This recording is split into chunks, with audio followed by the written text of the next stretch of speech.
Cek Ustaz. Suara kita test suara. Ada suara alhamdulillah. Okey. Sorry, tadi tadi hilang suara kejap. Uh, Makna kena rehat dah bulan 12 ni insya-Allah. Okey.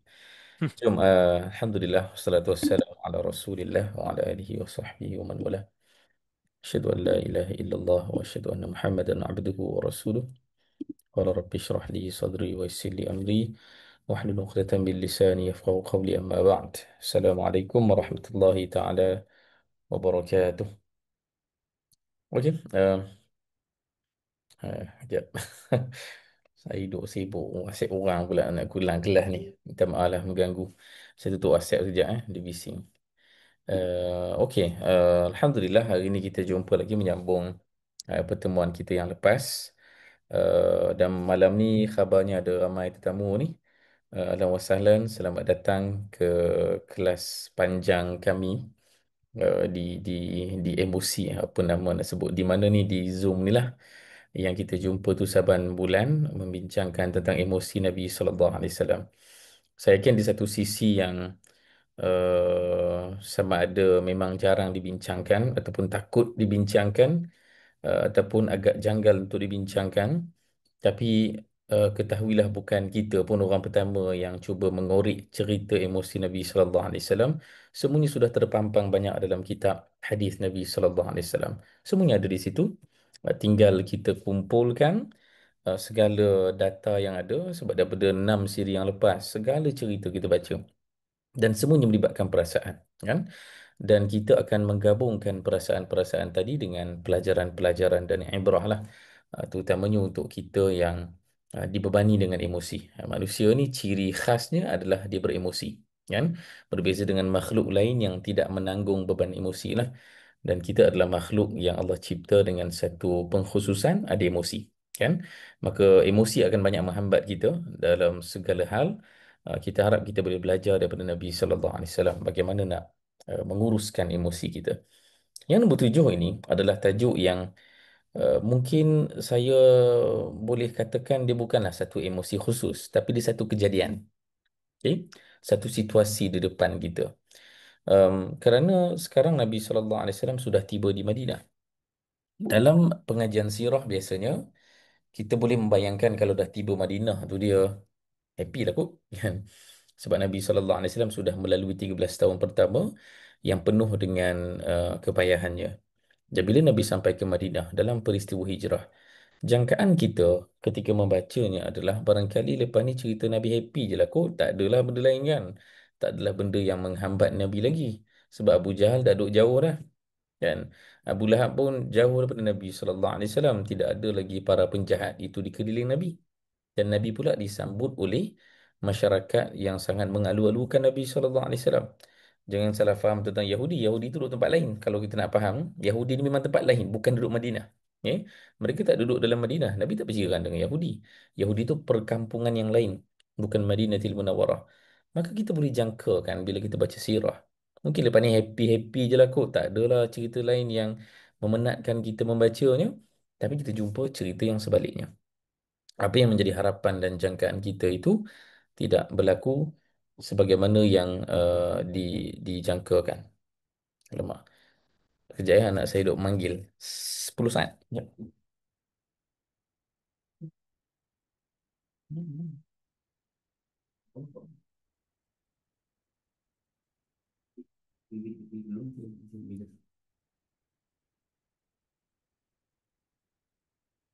Itulah ya, selain emosi, kita juga manusia ada anak, kan, yang akan minta kita macam-macam benda walaupun rupanya tak ada apa-apa.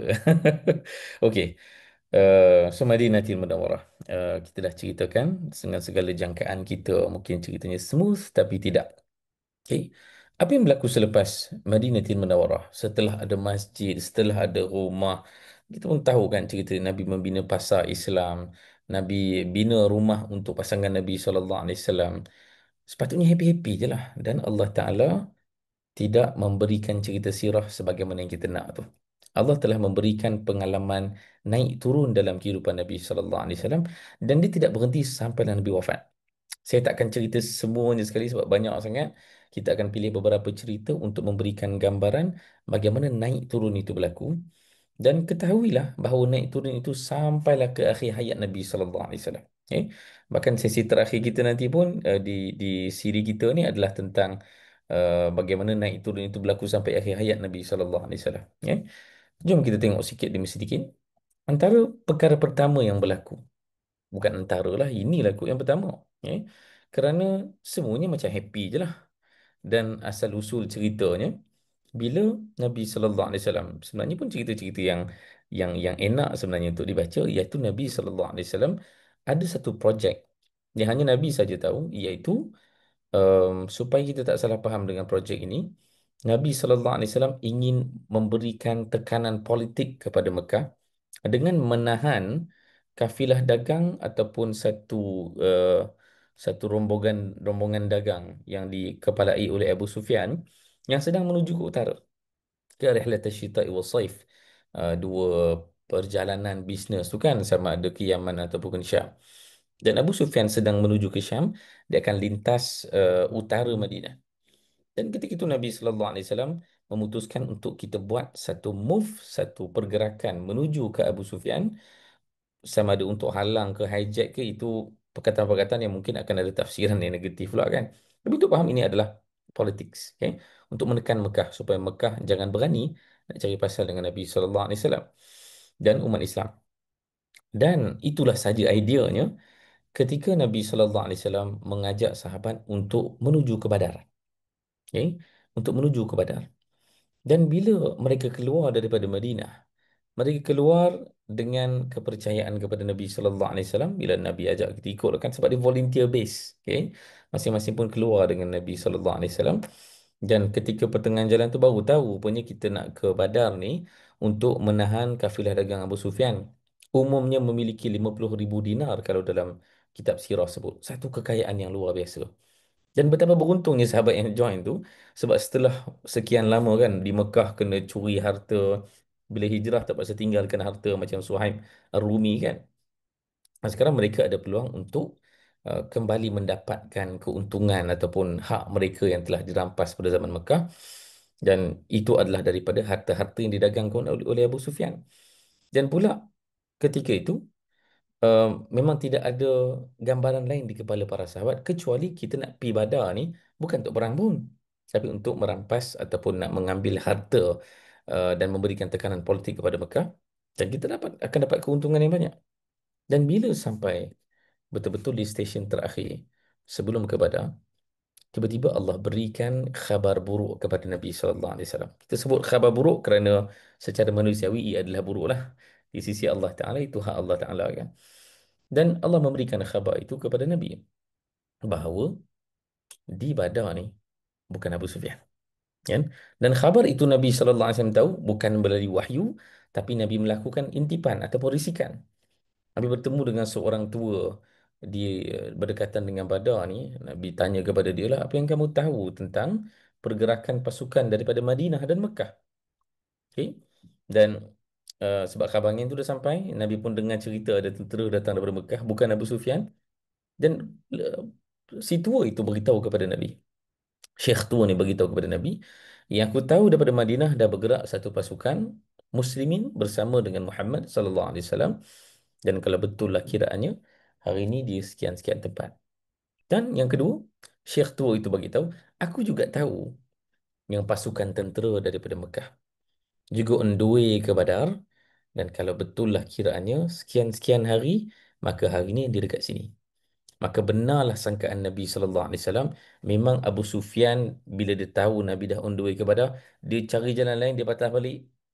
Dan yang ke Badar itu bukan Abu Sufyan, kerana Abu Sufyan sempat menghantar isyarat ke Mekah bagi tahu yang di Badar ni pasukan muslimin dah datang. Dan Abu Jahal terus susun pasukan tentera daripada Mekah menuju ke Badar tanpa pengetahuan Nabi sallallahu alaihi wasallam. Dan sekarang tiba-tiba situasinya bertukar. Daripada happy, daripada rasa macam seronoknya lepas ni dapat harta banyak kan. Sebab kita akan buat satu kerja yang sangat simple. Nampak kafilah dagang Abu Sufyan, ambil harta dia, berikan tekanan, lepas tu dia pergi, habis. dan kita akan bawa balik harta yang banyak tu. Tapi sekarang bertukar menjadi satu pasukan tentera yang jumlahnya berkali ganda berbanding para muslimin, dan mereka hadir memang untuk berperang. Bukan hadir itu nak berjumpa bersembang, memang nak berperang. Okay? Sebab tadi bukan tujuan perang. Tadi tujuannya adalah untuk buat tekanan politik kepada Mekah dan mengambillah harta dagang milik Abu Sufyan itu. Okay? Yang sebenarnya hakikatnya adalah harta mereka yang dicuri lah. Untuk kita faham, ketika itulah sahabat mula terganggu di fikiran mereka.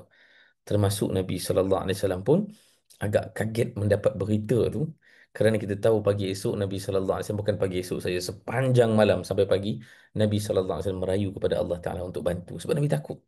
Nabi pun mengalami perasaan tersebut. Dan dalam suratul Anfal menceritakan segala emosi tersebut. Dan Allah Taala sebut melalui ayat ni, Tuhan telah mengeluarkan kalian daripada baitika. Ka dekat sini kalau ikut dhamir. Ka tu anta kan. Dan anta ni merujuk kepada Nabi sallallahu alaihi wasallam. Lihat betapa Allah Taala, okay, sangat teliti menggunakan dhamir, kata ganti nama dalam Al-Quran. Kama akhrajaka, seperti mana Allah telah mengeluarkan engkau wahai Muhammad sallallahu alaihi wasallam daripada rumah engkau bil haqqi, dan engkau keluar tu membawa satu kebenaran. Kebenaran itu al-haq diterjemahkan sebagai badar lah. Badar itu adalah al-haq yang akan menunjukkan secara terang benderang inilah benar, inilah batil. Wa inna fariqan minal mu'minin lakarihun. Dan ada sekumpulan orang beriman dalam kalangan sahabat itu yang ada perasaan karihun, dia tak suka. Okay? Yujadilunaka fil haqqi ba'dama tabayyana ka'annama yusaquna il mauti wa hum yanzurun. Bahkan mereka berjidal, berdebat dengan Nabi sallallahu alaihi wasallam, sebab kita boleh bayangkan daripada satu situasi yang sangat simple, nak ambil harta Abu Sufyan, sekarang bertukar menjadi perang dan risikonya adalah nyawa mereka sendiri. Dan mereka berdebat tentang itu. Kerana di depan mereka seakan-akan tabayyana ka'annama yusaquna ilal mauti wa hum yanzurun. Seakan-akan mereka lihat depan mata, ini adalah kubur aku, ini adalah tempat aku mati, dan kita menuju ke situ. Kan? Itulah gambaran yang Allah beri dalam surah Al-Anfal. Maka apa yang berlaku? Mereka karihun. Ini perasaan, ini emosi. Tak suka. Kan? Sebab dalam realiti kehidupan kita pun, setiap kali graf kehidupan kita menurun, emosi yang akan dipikirkan sekali adalah kita tak suka benda tu. Kita lebih suka life kita ni lancar je lah kan. Kan? Kita contohlah, kalau nak posisikan diri saya sebagai contoh kan. Kita nak mudah-mudah je lah. Saya nak perjuangkan sirah Nabi sallallahu alaihi wasallam. Saya nak buat projek A, projek B, projek C. Dan sepatutnya dah ikhlas fisabilillah ni, mudahkanlah perjalanan tu kan. Siapa lagi yang lebih ikhlas banding Nabi sallallahu alaihi wasallam kan. Kita menjaga kan, kita harapkan kehidupan kita ni smooth, lancar kan. Sama juga kita lahirkan zuriat anak-anak kita semua kan. Kan tujuannya adalah untuk Allah Taala. Maksudnya demi Allah Taala kita lahirkan zuriat untuk meramaikan umat Nabi sallallahu alaihi wasallam, untuk didik dia, untuk berikan didikan agama. Tapi Allah menyediakan rencah dan rempah ratus yang berwarna-warni terhadap kehidupan kita ni. Sehingga seikhlas mana pun perjalanan kita, Allah tetap memberikan satu keadaan yang kita tahu itu adalah naik turun dalam kehidupan kita. Kan? Mak ayah yang soleh tidak automatik dapat anak yang senang tu dijaga kan. Sebab tu dia jangan mudah untuk judge orang, mana-mana orang kan, jumpa orang tengah jalan ke apa, nampak anak perangai teruk. Mungkin kalau kita tidak tahu tentang konsep naik turun kehidupan, kita akan mudah menyangka bahawa ini mesti mak ayah dia tak soleh ni dan sebagainya. Tapi naik turun ni ataupun ujian kehidupan ni adalah milik Allah Ta'ala yang kita tak mampu nak kawal. Kan? Dan kita layak untuk ada perasaan yang sama. Sebab sahabat ada perasaan tu. Kan? Emosi tak salah. Ini kita ulang selalu daripada kuliah pertama kita. Emosi tidak pernah mendapat hukuman daripada Allah Ta'ala. Maka kalau kita dapat satu ujian, anak kita ke, ujian harta ke, ujian tu maksudnya ujian yang menyebabkan kita terhambat lah kan, gaji kena potong ke, kena buang kerja ke, apa sajalah jiran yang tak baik ke, maka dia akan mengganggu kita. Kita tak suka dengan takdir tu. Kenapa kan? Perasaan tu tak pernah salah ya? Kerana para sahabat pun pernah melalui perasaan yang sama kan. Kemudian Allah berikan yang uniknya, walaupun mereka tak suka kepada, dan mereka rasa sangat sangat tertekan bila tahu yang menanti di badar itu adalah tentera. Tapi selepas itu Allah berikan kepada mereka kemenangan. Kan? Allah berikan kepada mereka kemenangan. Sebagaimana yang mereka harapkan. Sekarang naik pula, kan? Menang di Badar. Satu perang yang kita pun tahu sangat tak seimbang. Musuh sangat ramai dengan kelengkapan senjata dan para sahabat pula sangat sedikit dengan sangat primitif lah senjata yang dibawa tu kan, bukan senjata perang pun. Ya, bukan untuk perang asalnya. Ada sahabat yang bawa pelepah tamar je sebab dia tak ada senjata langsung. Kan? Dan Allah berikan kepada mereka kemenangan di Badar. Takut, kemudian menang pula, kan, yang akan buatkan mereka happy lah. Bahkan happiness yang mereka hadapi itu akan terlajak pula kan. Ini cerita perang Badar lah. Kegembiraan yang mereka hadapi dengan kemenangan itu menyebabkan mereka terlajak pula untuk berebut harta ghanimah kan. Tapi saya nak fokus kepada emosi itu. Bagaimana mereka sangat gembira dengan hasil daripada perang Badar. Kemudian Allah beri perang Uhud. Ni, contoh yang saya beri ni cukuplah tiga perang pertama ni saja. Kalau tak banyak sangat nak beri. Saya berikan contoh perang Badar, perang Uhud dan perang Khandaq. Kita tengok di Uhud. Uhud ceritanya berbeza. Badar tadi tak nak pergi. Kan? Badar tadi bila tahu ada tentera tak nak pergi. Uhud pula ceritanya berbeza. Berebut-rebut para sahabat nak pergi perang Uhud. Kan? Berebut-rebut nak pergi. Mungkin kerana track record perang Badar kan menang kan. Maka para sahabat excited lah. Okey, kita dah menang dulu. Bahkan mereka punya excited keterujaan itu sampai tahap mereka bahkan apa ya nak sebut dengan bahasa yang elok sikit, mereka bahkan memberikan cadangan yang berbeza dengan cadangan Nabi sallallahu alaihi wasallam sebab Nabi punya plan nak berperang di Madinah. Dan adalah dalam kalangan sahabat-sahabat yang muda ni yang sangat excited mencadangkan kenapa nak perang kat Madinah, kita kena perang dekat Uhud di luar Madinah, kan. Mereka yang mencadangkan itu kepada Nabi sallallahu alaihi wasallam, maka Nabi terima cadangan tersebut. Akhirnya mereka berperang di sini, kan. Mereka ke Uhud dalam keadaan teruja dan para munafikin pun join sekali kan. Bayangkan lepas perang Badar kan antara kesan langsung perang Badar muncul golongan munafikin kan yang tak Islam pun, tapi sebab Badar menang kan, akhirnya mereka rasa FOMO lah, FOMO, fear of missing out kan, bahasa canggih sikit. Rasa macam ketinggalan lah kalau tak join Islam kan, maka mereka perlu Islam lah walaupun hati tu Islam sangat kan. Dalam perang Uhud mereka jugalah yang paling semangat sekali. Jom perang kan, kita anak jantan kena keluar. Tapi rupanya Allah bongkarkan juga hati mereka, tengah jalan mereka patah balik kan. Okay? Tapi kita tahu kan, ke Badar dengan penuh kebencian tadi, bukanlah benci-benci itu kan, tapi tak suka kan, karihun, tak suka. Allah gambarkan ayat tu, emosi tersebut dalam ayat tadi. Uhud teruja.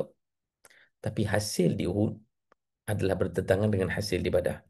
Badar Allah berikan kemenangan. Uhud dah teruja dah, bagus dah. Tiba-tiba Allah berikan kekalahan. Kan?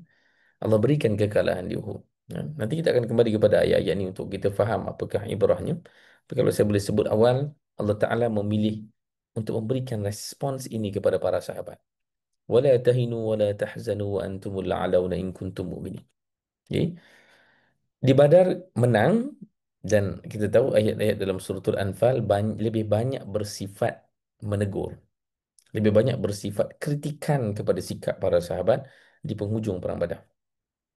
Kita kalau hidup, kita packagekan semualah apa yang berlaku, ayat Al-Quran yang turun, kita akan mula nampak betapa telitinya Allah Ta'ala dalam menyusun cerita sirah dan menyusun ayat-ayat Al-Quran yang untuk respons kepada cerita tu. Perang Badar menang, tapi Allah Ta'ala tak boleh berlebihan puji pun. Bahkan Allah Ta'ala tegur para sahabat, sikap mereka di penghujung perang Badar. Yas'alunaka 'anil anfal, qulil anfalu lillahi war rasul. Kan Allah datangkan teguran tu. Dan Sa'ad bin Abi Waqqas menyebutkan sa'at fihi akhlaqana. Akhlak kami jadi buruk di penghujung perang Badar kerana jadi berebut pula harta ghanimah ni. Kan? Dan Allah Ta'ala menegur para sahabat dalam surah Al-Anfal. Dalam surah Ali Imran yang memberi respons kepada perang Uhud pula. Uhud dah menang dah. Tapi Allah tak berlebihan. Uhud kalah. Uhud kalah. Tapi Allah Ta'ala tidak ada satu ayat pun dalam surah Ali Imran yang mempersoalkan why kamu kalah. Kenapa kamu kalah? Kan? Bahkan nak cerita tentang pemanah itu pun Allah menceritakan untuk dapat pelajaran. Bukan mempersoalkan. Itu ayat yang lain kan. Dan tengok ayat ni. Wala tahinu wala tahzanu. Jangan rasa hina. Jangan rasa sedih. Bahkan kalian adalah a'launa, golongan yang tinggi kedudukannya kalau kalian beriman. Hmm? Maka kita packagekan semua ni. Kita mula akan menyusun sikit demi sedikit. Kat hujung nanti akan ada pelajaran. Okay? Tapi kita dah mula menyusun di kepala ni. Kita mula melihat bahawa takdir kehidupan kita yang naik turun ni, Yang pertama, dia bukan kawalan kita. Dan yang kedua, dia seakan-akan satu perkara yang tak perlu kita ambil kisah sangat bab naik turun ni. Tak perlu terlebih teruja kalau menang, kan? Dan tak perlu terlebih sedih kalau dapat nasib buruk. Nasib baik tidak akan nasib-nasib kehidupan yang baik tidak akan menyebabkan kita terlebih gembira.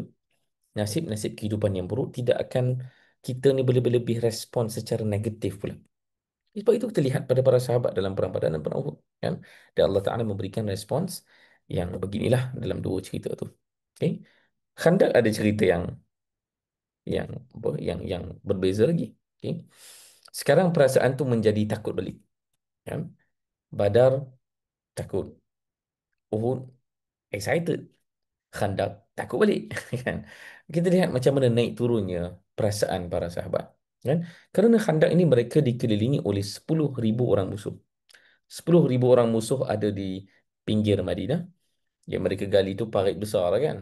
Daripada apa, Harrah Wabrah dengan Harrah Waqim. Dua volcanic rock, dua kawasan batuan hitam di Madinah ni, sepanjang itulah digalinya parit. Sangat panjang sebenarnya. Kan? Kalau kita tengok hari ni pun, kalau dalam peta tu lebih kurang berapa kilometer, 5 kilometer ataupun kurang macam tu. Boleh bayangkan panjangnya khandak yang digali. Tapi sekarang musuh ada 10,000 orang di seberang parit. Okay? Dan ketika itulah, siapa lagi kalau bukan Allah Ta'ala yang akan memberikan gambaran kepada kita tentang emosi mereka. Betul saya sebut tadi, emosi dia bukan main teka je, kan. Sebab Al-Quran bagi tahu. Nabi sendiri bagi tahu. Yang sekarang Allah Ta'ala bagi tahu kepada kita perasaan para peserta perang Ahzab ataupun perang Khandaq ketika mereka menyaksikan pasukan musuh. Idza'ukum min fawqikum wa min asfala minkum. Ketika mereka datang daripada atas kalian, ketika mereka datang daripada bawah kalian. Bawah ini merujuk kepada siapa? Kan?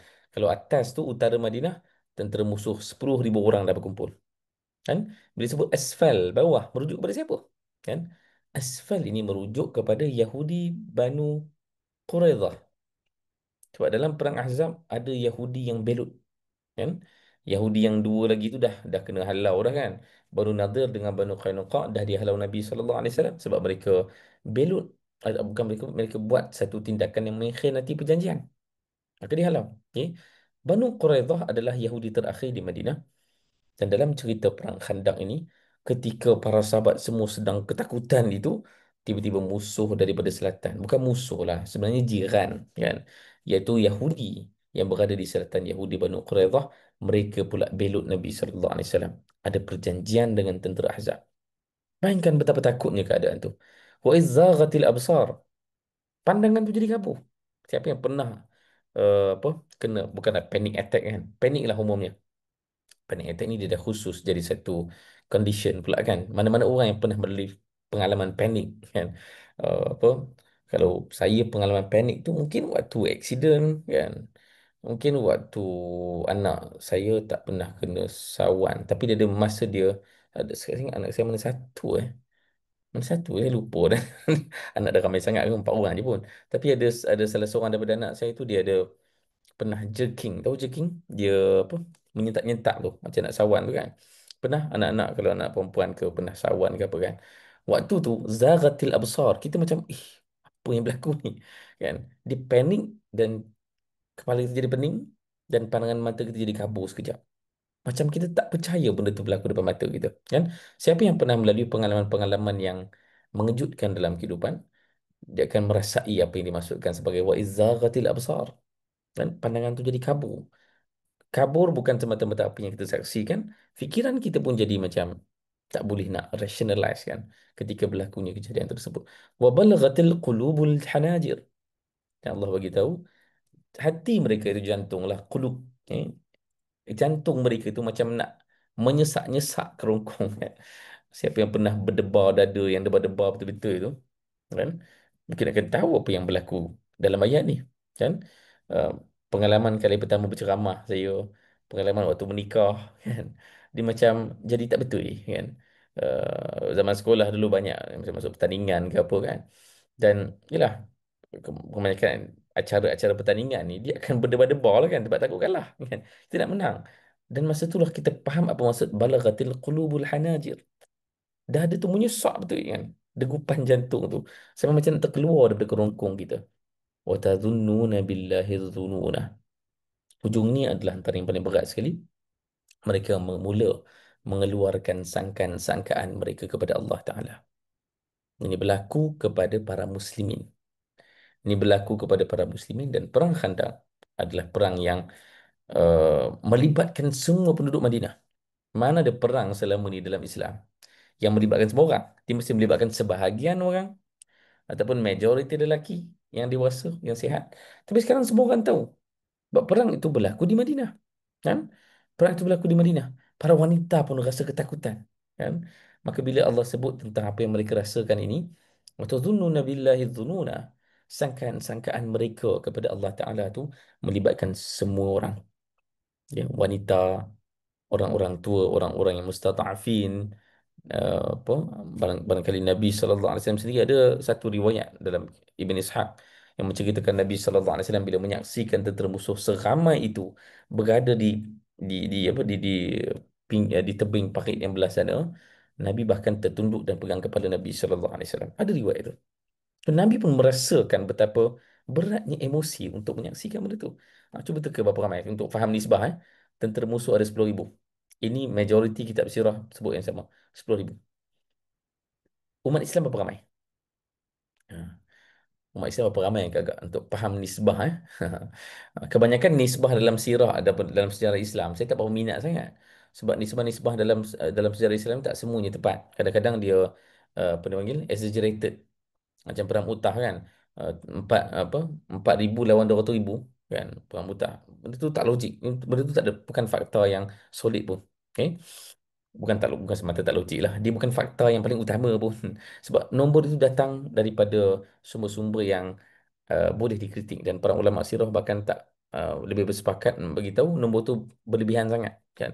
Takkan 4,000 lawan 200,000. Tapi dalam kes perang Khandaq, nombornya ada. Kita ada nombor tersebut. Memang dirakamkan dalam riwayat dan memang nisbah yang disepakati oleh ulama sirah.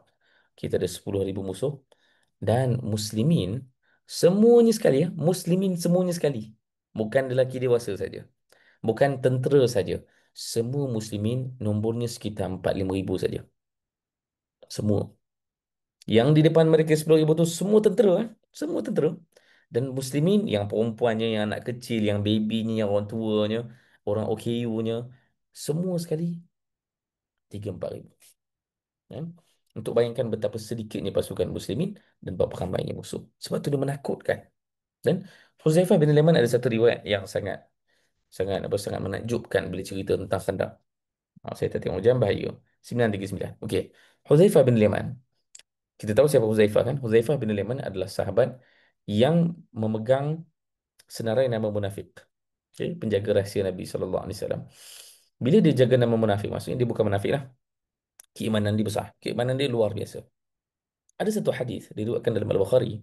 Cuma ni bukan hadis Nabi lah. Dia yang cerita. Dia menceritakan kejadian di Khandaq. Dan hadis ni yang menariknya adalah permulaan hadis tu. Saya tak letak pula hadis tu kat sini kerana dia bukan utama nak cerita pun. Cuma nak bagi tahu naik turun para sahabat ni. Hadis tu menceritakan permulaannya, meriwayatkan beberapa orang tabi'in yang tak sempat jumpa Nabi lah, dia jumpa sahabat saja. Dia bertemu dengan Huzaifah dan mereka claim kalau Nabi ada depan kami, kami akan berjuang untuk Nabi sallallahu alaihi wasallam. Kami takkan mengalah. Kami takkan berlengah-lengah. Kami takkan berlambat-lambat. Ini para tabi'in datang di depan Huzaifah. Barangkali memang atas niat yang baik, barangkali atas keyakinan yang murni, okay? Tapi Huzaifah bin Yaman memberikan kepada kita pelajaran yang lebih penting dalam soalan tersebut, dalam kenyataan tadi itu. Huzaifah sebut kepada mereka, jangan berani klaim begitu. Jangan berani klaim kamu akan menyahut seruan Nabi sallallahu alaihi wasallam kalau Nabi ajak kamu berkorban. Jangan berani mudah-mudah klaim benda itu. Kerana kami dulu di Medan Khandaq pernah merasakan satu pengalaman yang ketika Nabi panggil nama kami, kami tak nak sahut. Dan ada satu hadis, yang ini hadis yang sama lah. Nabi SAW memanggil, menawarkan kepada para sahabat. Masa itu di hujung-hujung perang Khandaq lah. Dan Nabi tawarkan kepada para sahabat, siapa yang nak mewakili pasukan muslimin untuk buat intipan, pergi ke kamp tentera Khandaq, tentera Ahzab ni untuk buat intipan. Dan Nabi tawarkan dia akan masuk syurga. Huzaifah bin Al-Yaman sebut tak ada seorang kat tangan. Sahabat ada beribu masa tu dengan yang lelaki dewasa utamanya yang berada di pinggir di tebing parit besar tu, tidak ada seorang pun angkat tangan. Abu Bakar tak angkat tangan, Umar tak angkat tangan, mana-mana sahabat yang ada pada kita itulah tidak angkat tangan. Abu Ubaidah ada, tak angkat tangan. Tak menerima seruan Nabi sallallahu alaihi wasallam. Kali kedua Nabi sebut bukan sekali, dua kali. Nabi sebut kali kedua tak ada seorang lagi angkat. Tak sudi angkat tangan. Nabi dah seru dah. Dahlah satu arahan kan. Maksudnya adalah satu seruan khas daripada Nabi sallallahu alaihi wasallam, ada tawaran syurga lagi. Tak menyahut. Dan bila dah Nabi ulang tiga kali, Nabi ulang tiga kali. Kali keempat, akhirnya Nabi tak boleh dah memberikan tawaran umum. Nabi sebut nama. Nabi petik nama. Huzaifah bin Al-Yaman, bangun. Kamu yang kena pergi. Kan? Sebab tu Huzaifah sampaikan cerita ni kepada tabi'in. Sebab nak bagi tahu kepada para tabi'in betapa menakutkannya Khandak tu. Siapa sanggup pergi pergi ladang ladang pula kandang singa? Kan? Siapa sanggup pergi kandang singa buat intipan? Singa tu dah tidur ke? Singa tu dah nak balik rumah dia ke? Siapa berani? Sebab risikonya sangat tinggi. Dan ketakutan itu disemai sejak daripada awal perang. Kan? Dan Huzaifah sebut kepada para tabi'in, jangan mudah-mudah kamu nak claim kamu akan berjuang untuk Nabi sallallahu alaihi wasallam selagi mana kamu tak pernah rasa apa yang kami lalui dulu. Kan? Dengan maksud, memang apa yang dilalui oleh para sahabat ni adalah sangat human, sangat manusiawi. Kan? Supaya kita sama-sama lah, kita sedar dalam kehidupan kita ni, kita boleh saja kita yakin, of course, tentulah kita yakin kita hidup ni untuk Allah Ta'ala, untuk Rasul Sallallahu Alaihi Wasallam. Tapi dalam masa yang sama, kita tak boleh nafikan sisi dan ciri manusiawi kita ni, yang tentulah bila ada ujian kehidupan, duit tak cukup ke, kena urus anak ke, apa dengan lah macam penyakit ke apa, kena sedar yang manusia tetap manusia, yang kita kena bersedia menerima bahawa kita akan dihambat oleh perasaan-perasaan negatif tadi. Perasaan negatif tu sebagai label lah ya, bukan maksudnya berdosa kan. Perasaan negatif tu maksudnya sedih, kecewa, takut. Kita anggap negatif sampai tahap kita label itu sebagai satu dosa. Tapi cukuplah label itu sebagai negatif saja, dia tak berdosa. Kerana para sahabat pun dalam perang Khandaq, mereka pilih untuk tidak menyahut seruan Nabi sallallahu alaihi wasallam kerana takut. Okay? Dan tengok, ini turun kan, ni naik balik. Tiba-tiba ada ayat ni kan. Walamma ra'al mu'minuna al-ahzaba qalu hadha ma wa'adana Allah wa rasuluh wa sadaqallahu wa rasuluh. Tiba-tiba ada ayat ni. Ketika mereka melihat tentera Ahzab, mereka berkata, inilah yang telah Allah dan Rasulnya menjanjikan kepada kita. Maka benarlah Allah Ta'ala dan Rasulnya. Wa mazadahum illa imana wa taslima. Maka tidak bertambah kepada mereka kecuali keimanan dan juga penerimaan kepada apa yang ketundukan kepada takdir Allah Ta'ala. Ya? Sekejap takut, sedih, risau, kemudian yakin pula. Kan? Maka emosi manusia ni, dia akan naik turun. Kan? Bergantung kepada keadaan-keadaan, situasi-situasi yang berada di hadapan mereka. Kan? Dan kita boleh mula nak menuju ke arah ibrah ni. Ya, nanti saya susun dia dulu dekat ujung. Okay? Allah Ta'ala sini pun menceritakan bahawa memang itu adalah plan Allah Ta'ala. Iyamsaskum qarhun faqad massal qawman qarhun mithluh. Wa tilkal ayyamu nudawiluha bainan nas. Kalau kamu rasa teruji dengan mana-mana kecederaan, kesakitan, yang musuh kamu tu pun sama juga rasa juga. Memang hari itu kami gila-gila kan. Wa tilkal ayyamu nudawiluha bainan nas. Memang kami memberikan jatuh, bangun, naik, turun, menang, kalah ini Allah pergilirkan sesama manusia, untuk setiap manusia, untuk Allah tahulah, inilah dia punya poinnya. Waliya'lamallahu alladhina amanu. Untuk Allah tahu siapa yang beriman dan siapa yang zalim. Ya? Dan ini adalah macam yang biasa, saya ni suka gunakan gambar rajah. Saya harap membantulah. Takut tak faham kan. Ini yang berlaku dalam sirah. Okay? Tentu kita harapkan sirah tu lancar saja kan. Yang kita harap tu lancar je ke atas kan. Okay? Tapi kita nampak bahawa sebenarnya graf itu tidaklah seindah itu. Kita akan nampak bahawa yang berlaku itu tak selancar apa yang diharapkan. Dan kita akan mudah untuk putus asa awal-awal tu. Kan? Para sahabat Nabi SAW boleh saja pilih untuk putus asa Sebab bila kita nampak realiti depan mata yang jatuh ni, memang mudah sangat untuk kita kecewa dan putus asa. Kan? Tapi akhirnya yang berlaku dekat ujung tu dia tetap grafnya menaik. Kan? Dan uh, takut tak faham. Yang ini contoh gambaran yang lebih teliti tentang sirah. Kan? Daripada awal sirah, ni saya berhenti dekat Khandaq tadi, tapi ni graf ni berhenti sampai Uhud pula. Okay? Kita akan nampak graf sirah adalah naik turun. Mula dakwah dapat tentangan. Islamnya Umar dan Hamzah. Lepas tu baru tu berlaku apa? Tahun kesedihan. Kemudian Isra' Mi'raj. Kemudian hilang pembela Nabi SAW. Tak ada orang menerima Nabi. Kemudian bertemu dengan Ansar. Kemudian terpaksa tinggalkan Mekah. Kemudian sampai Madinah. Menang dekat Badar. Tewas pula di Uhud. Semua ini adalah naik turun. Kan? Semua ini adalah naik turun yang dicampur-campurkan, diadunkan dalam kehidupan Nabi SAW.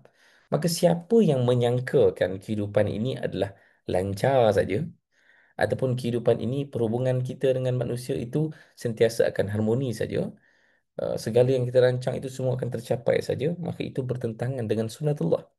Allah menyediakan ini untuk semua orang, kan? Kalau untuk Nabi sallallahu alaihi wasallam pun diberikan dengan bentuk yang begini, siapa kita nak claim kita dapat benda lain, kan? Kita akan dapat benda sama, kan? Dan kalau kita tengok graf sirah nabawiyah, sebenarnya dia menaik, kan? Walaupun ada naik turun, siapa yang tahu bermain graf ni, main matematik sikit, kita akan tahu secara compounding sebenarnya sirah itu meningkat, kan? Sebenarnya sirah itu meningkat, sebenarnya hidup kita ini semakin meningkat. Allah berikan cabaran lagi, Allah berikan cabaran lagi, tapi dengan memberikan respons yang betul kepada setiap cabaran itu, sebenarnya graf kehidupan kita ini meningkat. Di hujung tu kita akan menuju ke syurga Allah Ta'ala, mudah-mudahan insya-Allah. Tapi ada syarat dia, kan? Di sinilah saya nak kena susun dia elok. Apakah pelajaran untuk sesi kita pada malam ni dalam masa 10 minit. Okay? Tadi sirah punya cerita, eh.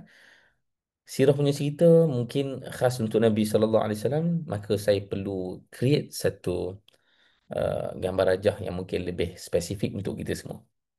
Ini kehidupan kita. Dari kita lahir sampailah kita ke syurga lah, kat ujung tu kan kita nak masuk syurga. Dan mungkin jangkaan kita adalah okey, senang je kan. Kita nak beramal, kita nak beriman. Sepanjang hayat kita ni kita dah nampak dah aku nak menuju ke syurga. Yang penting aku jaga amalan, yang penting aku beriman. Dan masa berlalu. Dia punya axis tu kan. Masa berlalu 10 tahun, 20 tahun, 30 tahun, 40 tahun, 50 tahun, 60 tahun. Maka senang je lah beriman, beramal, masuk syurga. Kan? Tapi nampaknya kehidupan kita tidaklah semudah itu. Kan? Di situlah datangnya naik turun sebagai satu ujian daripada Allah Ta'ala, dan kita faham itu daripada suratul Mulk. Satu surah yang kita baca tiap hari. Barangkali tiap malam kita pilih untuk baca, kan. Suratul Mulk utamanya adalah nak tahu tentang kekuasaan Allah Ta'ala. Tapi pada ayat kedua ni menggambarkan tentang apa itu kehidupan. Alladhi khalaqal mauta wal hayata liyabluwakum. Kita berhenti kat situ dulu. Banyak tafsir yang kita boleh rujuk. Saya pilih tafsir Ibn Ashur, tafsir kegemaran saya bila nak lihat bahasa Al-Quran. Dan Allah Ta'ala sebut, dia yang menciptakan al-mauta, kematian, wal hayata, dan kehidupan. Apa benda ni? Takkan kita tahu, kita pun tahu hidup mati kita nampak tiap hari benda tu. Tapi Allah nak bagi tahu sebagai satu simbol bahawa itu ketetapan Allah Ta'ala. Siapa yang lahir, bila dia lahir, semuanya ketetapan Allah Ta'ala. Siapa yang mati dan bila dia mati, semuanya ketetapan Allah Ta'ala. Tapi Ibn Ashur sebut, perkataan ini hanyalah simbolik kepada apakah maksud sebenar yang berada di sebalik itu. Iaitu al-maut, kematian, mewakili mana-mana nasib buruk dalam kehidupan kita. Al-hayah ataupun kehidupan merujuk kepada mana-mana nasib baik dalam kehidupan kita. Segala yang berlaku, nasib buruk dan nasib baik ini, Allah yang ciptakan. Itulah adalah milik mutlak Allah Ta'ala. Kita tidak mempunyai kuasa untuk menentukan nasib buruk itu datang bagaimana, nasib baik itu datang bila, kepada siapa, berapa banyak jumlah dia. Kita tak boleh tentukan. Kalau sedikit pun bukan hak kita. Hmm? Maka inilah naik turun. Dan al-mauta wal hayah, kalau kita faham, dia seakan-akan ada satu kesalingan dekat situ kan. Lima benda yang berurutan. Sekejap mati, sekejap hidup. Sekejap kita tak ada duit, sekejap tu ada duit pula. Kan? Sekejap kita ada masalah ni, kemudian happy sekejap. Ada kebaikan yang lain berlaku dalam hidup kita. Allah beri pula musibah yang lain. Kemudian Allah berikan manfaat yang berbeza pula. Dia sentiasa berlaku dalam hidup kita. Dan orang yang beriman akan membaca suratul Mulk dengan memahami dan bertanyakan kepada Allah Ta'ala, why? Kenapa Allah beri ini kepada aku? Dan kita nak tahu jawapannya dengan kita membaca liyabluwakum. Ini adalah satu ujian kepada kamu. Kan? Kita tak boleh choose untuk dapat kehidupan yang garisnya lurus je. Tak ada. Kan? Itulah tujuan kita belajar bab pada malam ni. Kita nak faham yang cuba terima dulu realiti ni.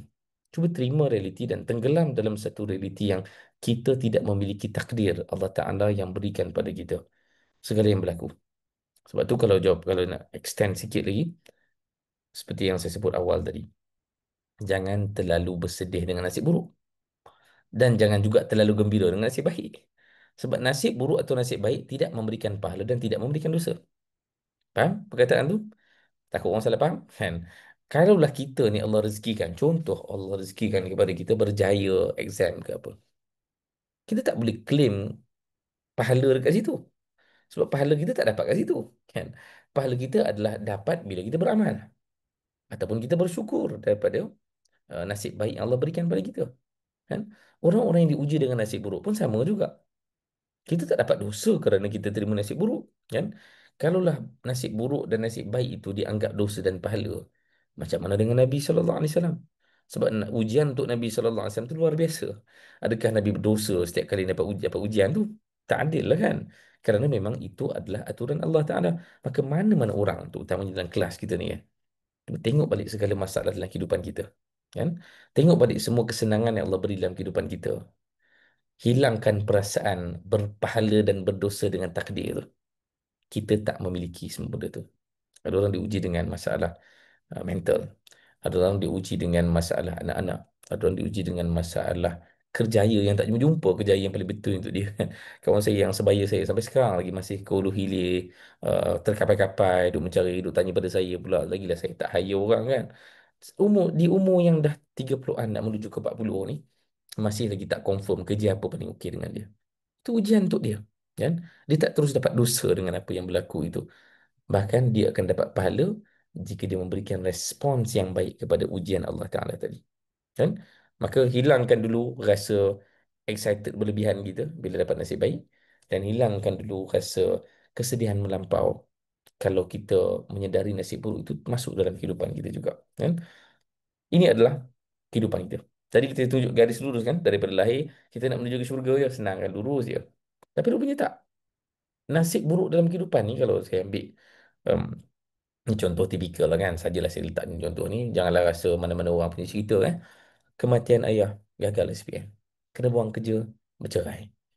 Mana ada orang yang boleh menghadapi pengalaman-pengalaman ni kecuali dia akan menyebabkan iman dan amalnya berkurang. Secara secara realistiknya, bukan bukan sekadar kita, Nabi SAW pun diriwayatkan ketika Khadijah wafat, Nabi tak keluar rumah dalam beberapa hari. Kan itu fitrah, kan. Untuk kita rasa down tu, kan. Ah, saya pun risau bila di fasa saya ni banyak dekat media sosial, buat kelas segala bagai, kan. Macam mana saya nak berkurung kat rumah? Kalau saya terima nasib buruk, orang akan sangat tahu yang, oh, Ustaz Khubaid tengah ada masalah ni, kan. Kontak tak balas, lama tak buat kelas, contohnya, kan. Beruntung mereka yang tak perlu berada kat depan ni sebab dia boleh bersembunyi, kan. Tapi orang macam Nabi SAW, bila Nabi tak keluar rumah, orang tahu, kan. Cerita Nabi dengan pasangan Nabi, ada satu konflik dalam rumah tangga Nabi SAW. Mungkin saya banyak cerita dah topik ni. Nabi duduk di masyrubah itu selama 1 bulan, tak keluar, kan. Nabi keluar lah untuk urus apa-apa, kan. Umumnya dalam riwayat menyebutkan bukanlah Nabi setiap masa kat situ. Tapi untuk Nabi duduk kat satu tempat bersendirian, bukan dengan isteri Nabi SAW, selama 1 bulan, adalah perkara yang obvious Nabi sedang merintih dengan satu nasib buruk yang berlaku pada kehidupan Nabi sallallahu alaihi wasallam. Okey. Maka memang graf kita akan menurun dengan nasib buruk tadi. Di sinilah datang poin nombor 2. Setelah kita sedar yang naik turun dalam kehidupan itu adalah satu ketetapan Allah Taala, jangan berlebihan sedih, jangan berlebihan gembira. Kita nak berikan fokus kepada amalan kita kerana Allah sebut liyabluwakum ayyukum ahsanu amala. Kita nak fokus kepada bagaimana kita nak respons kepada kejadian ni. Kan? Maka pahala kita terletak di mana? Kita tak, pahala kita, dosa kita tak terletak kepada anak yang derhaka, anak yang berbuat maksiat. Kita tak menanggung dosa tu. Okey. Anak yang bermaksiat, mak ayah tak tanggung. Tapi mak ayah akan berdosa kalau tak didik anak. Itu dosa kita. Tak didik anak, tak tegur anak kita, tak melakukan amal ma'ruf dalam rumah tangga kita, ya kita tanggung dosa tersebut. Tapi untuk anak itu buat maksiat, seteruk mana pun, na'udzubillah, tak naklah anak kita jadi itu kan. Na'udzubillah, kalau nak anak kita sampai tahap seteruk murtad ke, tak ada satu pun pahala akan kembali kepada mak ayahnya. Na'udzubillah, kita tak nak laku benda tu kan. Tapi yang Allah nak tengok adalah ayyukum ahsanu amala. Apa respons kita setelah kejadian tu kan. Dia macam inilah kalau kita nak faham graf tadi kan. Kes yang sama, kematian, gagal, dibuang kerja, bercerai. Memang kita akan jatuh. Nampak graf tu, dia jatuh juga. Tapi apakah respons kita pada setiap yang terjadi itu? Kematian ayah kita memang menyebabkan kematian mana-mana dari keluarga pun. Menyebabkan kita macam terdiam, terduduk sekejap, tak tahu nak buat apa, rasa macam nak putus asa dengan kehidupan. Dan cara kita respons adalah memahami bagaimana itu adalah hak Allah Ta'ala untuk menarik nyawa sesiapa. Ya, memang semua manusia pun akan mati. Kan? Kita kembali untuk rationalize, kita framekan balik apa yang berlaku depan mata kita sekarang ni. Dan masa itulah kita pilih untuk, apa kata kita reda dengan takdir tadi. Apa kata kita memilih untuk mencari jalan. Bagaimana nak menerus kehidupan kita ni tanpa orang tersayang misalnya. Tanpa ayah tadi yang berikan segala-galanya. Jaga FM, kena buang kerja. Semua cerita tadi akan buat kita terjatuh. Tapi Allah nak tengok ayyukum ahsanu amala. Bagaimana kita respons. Contoh-contoh ni mungkin tak kena pada semua orang lah kan. Kita boleh pilih cerita masing-masing. Kan? Kita boleh pilih cerita masing-masing. Anak kita derhaka pada kita. Kan? Anak saya berapa kali pernah bawa perkataan pelik-pelik entah dari mana dapat kan. Tapi sentiasa jadi satu ujian buat ayah ni kan. Memang kita sedih kan. Bila anak kita tiba-tiba import perkataan yang kita tak pernah ajar kat rumah. Tapi bila kita tengok umurnya baru 6 tahun, kita faham lah. Mana dia faham? Dia sendiri pun tak faham. Kan? Maka respon si ayah tadi adalah, macam mana aku nak bersabar dengan perangai anak aku sekarang ni, mulut dia tengah dapat benda pelik-pelik ni. Dalam masa yang sama, macam mana nak belajar dia? Macam mana nak ubah balik mulut dia? Macam mana nak sucikan balik lidah dia daripada keburukan tadi? Kan? Itu yang Allah nak tengok. Anak tu mencarut, kita tak dosa. Kan? Ayah tak berdosa, anak tu mencarut. Kan? Tapi ayah berdosa kalau dah lah dia mencarut, sama ada kita respons berlebihan. Sebat dia terus, kau berhenti sekarang, halau rumah ke apa kan. Itu pun satu kesalahan. Ataupun kita langsung tak kisah, biar saja. Kedua-duanya adalah satu kesalahan dalam memberikan respons kepada takdir Allah Ta'ala. Okay? Maka jangan sedih sangat naik turun, itu realiti. Yang kita perlu sedih adalah apakah kita memberikan respons yang baik kepada setiap takdir ataupun tidak. Nah, di sinilah saya nak bawa tajuk istiqamah sebagai penutup. Istiqamah kadang-kadang selalu disalah faham dengan maksud konsisten. Okay? Kalau selama ni, puan-puan, tuan-tuan, kalau pernah mendengar terjemahan istiqamah sebagai konsisten, saya nak cakap siap-siap, itu adalah terjemahan yang salah. Sebab istiqamah bukan konsisten. Nantikan buku saya tahun depan. Memang the next book adalah tentang tajuk istiqamah. Saya sangat excited dengan konten istiqamah ni. Kerana ia adalah satu tajuk yang, satu cita-cita kehidupan kita semua kan. Kita nak konsisten beramal. Tapi setelah kita cerita tadi, dengan segala nasib kehidupan kita, siapa yang mampu konsisten? Kan? Kalau macam itu, tak ada seorang pun akan mampu konsisten. Sebab kehidupan kita ni manusia kan. Dan setiap yang berlaku tu akan menghambat kita. Sebagai fitrah seorang manusia, kita akan tertekan, kita akan kecewa, kita akan marah dengan nasib-nasib kehidupan kita. Kalau kita robot, kita boleh je pilih satu saja haluan, tak nak pilih haluan lain kan. Tapi bila datangnya ujian dan perkara-perkara tadi tu, takkanlah kita tak jatuh. Kan? Bahkan adalah tak sihat. Kalau mana-mana orang dah dapat ujian macam itu, dia relax je. Kan? Itu tak sihat tu. Yang sihatnya adalah dia akan menangis. Dia akan kecewa. Dia akan terdiam sekejap. Dia akan freeze. Kan?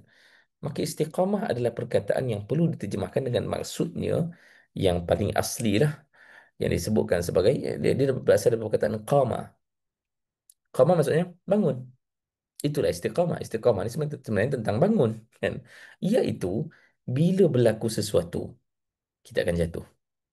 Kita akan terduduk, kita akan terbaring, kita akan berguling ke apa. Tapi setiap kali kita jatuh tu, pilihlah untuk istiqamah, untuk bangun semula. Bangkit semula.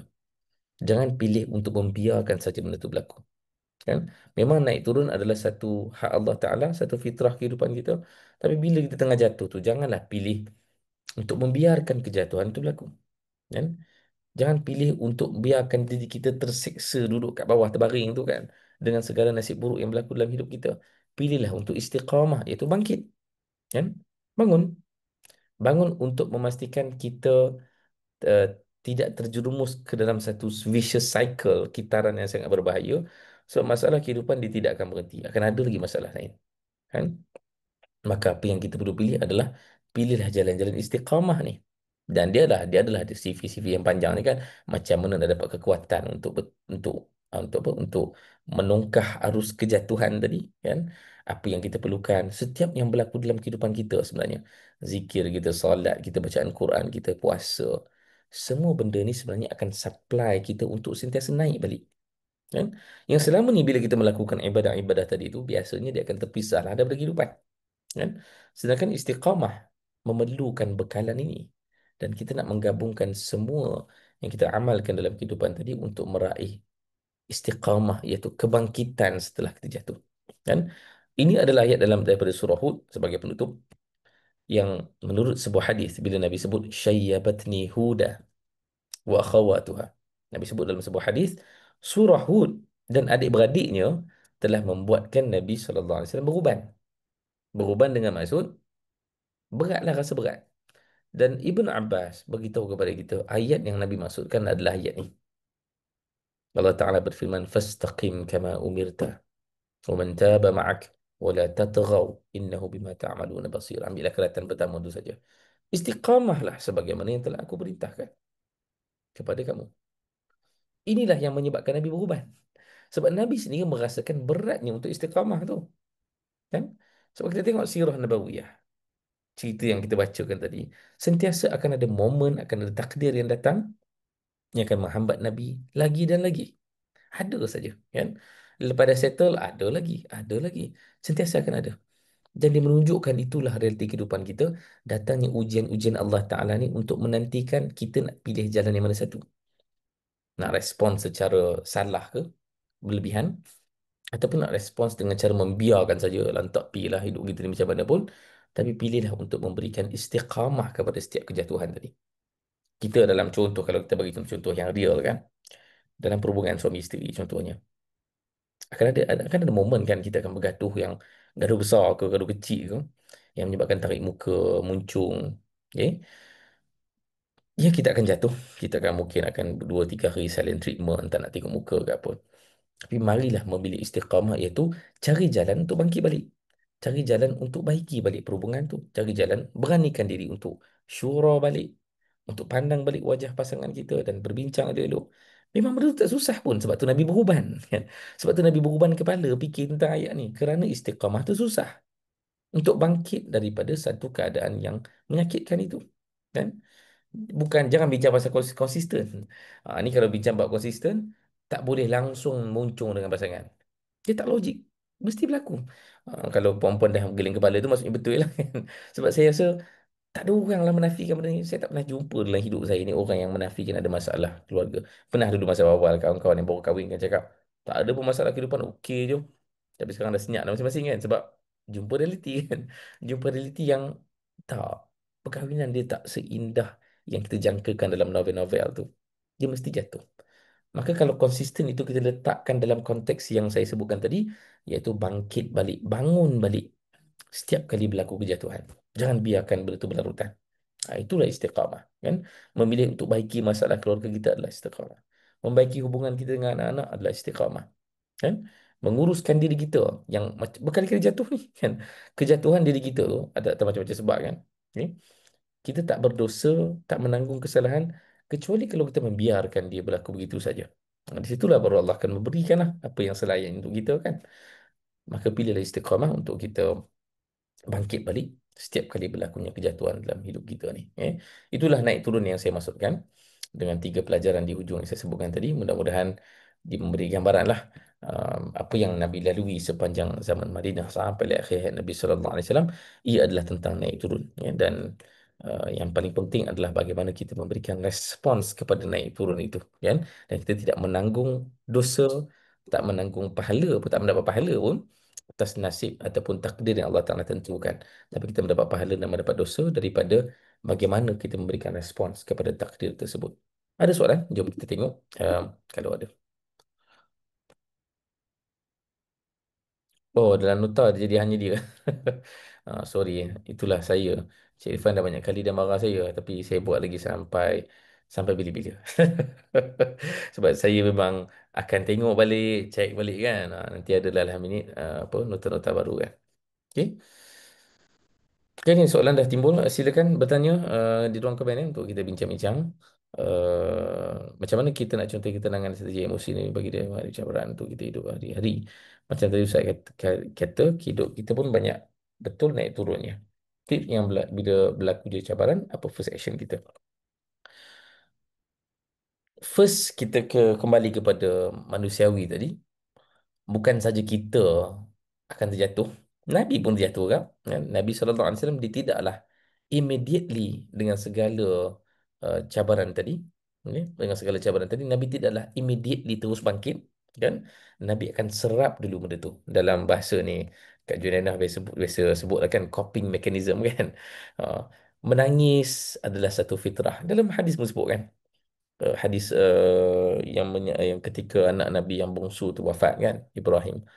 Abdul Rahman bin Auf tanya Nabi SAW, apa benda kat mata Nabi tu kan mengalir. Dan Nabi sebut, "Eh, ini adalah rahmah." Kan? Dan jawapan itu saya ada tanya seorang kawan saya. Dia adalah seorang organizational psychologist. Dan dia sebut, hadis tu menurut syarahan dia, dia kata, air mata ni Allah ciptakan sebagai satu rahmat buat manusia. Sebab dia jadi tempat untuk kita sebagai satu mekanisme untuk kita untuk merawat kehibaan kita, kan? Jangan sangka buruk kepada air mata yang mengalir ni. Sebab tu jangan jangan tak tahu fakta ni, ya. Orang lelaki dan perempuan, okay, dari sudut apa ya, dari sudut nak dibandingkan kes-kes di Malaysia kan, seingat saya datanya begini.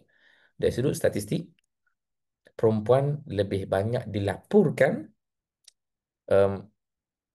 didiagnose ada masalah mental. Okay? Tapi statistik juga menunjukkan lelaki adalah golongan yang paling sedikit buat diagnose. Okay? Faham tak dua fakta ni? Perempuan paling banyak didiagnose ada masalah mental. Tapi dalam masa yang sama, dalam ramai-ramai yang buat diagnosis tu, nak check ada tidak satu condition apa-apa kan, lelaki adalah yang paling kurang sekali. Nak banding perempuan ni, sebab setahu saya ni sebab dia macam teruk sangat saya rasa. Saya dalam 70-30 kot. Ataupun 80-20 macam tu. Sikit sangat. Sebab itulah jumlah lelaki sikit yang ada depression, kan? Bukan sebab lelaki tak depres, tapi kerana lelaki tak pergi pun jumpa clinical psychologist ataupun psychiatrist untuk check benda tu, kan? Dan antara puncanya adalah lelaki ni dia ada toxic masculinity sikit. Tak nak menangis, tak nak mengaku masalah, tak nak mengaku kesedihan, kan? Dan sebab itulah data tu tak ada, kan? Maka dalam kes apa yang soalan yang ditanya ni kan, apa coping macam mana strategi Nabi untuk menghadapi benda tu? The first strategy adalah terima dulu realiti tu. Coping mechanism itu adalah Nabi menangis. Nabi bukan tak nangis kan. Nabi menangis, Nabi perlukan masa, kan. Itu adalah first step, kan. Supaya semua yang mendengar kuliah, tak tahulah video pergi mana nanti kan, kena sedar yang pilihlah dulu untuk release kita punya emotion tu dulu, kan. Bila perkara pertama dinafikan, selalunya yang next step tu akan jadi fake lah. Lepas tu saya tak minat sangat dengan apa skill-skill macam-macam lah yang orang ajar kan. Bila pergi program motivasi tu macam-macam skill dia ajarnya kan, untuk berani, untuk teguh. No, saya rasa kita skip step pertama tu, iaitu untuk mengakui dulu kemanusiawian kita ni. Pilihlah lalui masalah tu dengan menangis dulu, rasa sedih kan, pergilah luah perasaan ke apa. Itu adalah first step, kan. Dan second step adalah memang kebanyakan yang saya jumpa pun kes-kes terutama kawan-kawan dan adik keluarga saya yang memang melalui cabaran ni sebagai seorang penghidap penyakit mental, ni dalam kes orang yang ada condition, kalau orang-orang yang normal mungkin berbeza sikit kan. Mereka selalu dididik untuk Dia ada satu ubat. Apa nama kat jenama ubat dia? Epilim, Epilis, Epilim kan? Epilim kan ubat tu. Saya ada tanya kawan saya sehari. Selalu saya bahas pasal benda ni. Epilim tu memang dimakan untuk stabilkan kita kan? Stablekan kita kan? Bunyi lagi pintu saya ni. Sekejap 10 saat.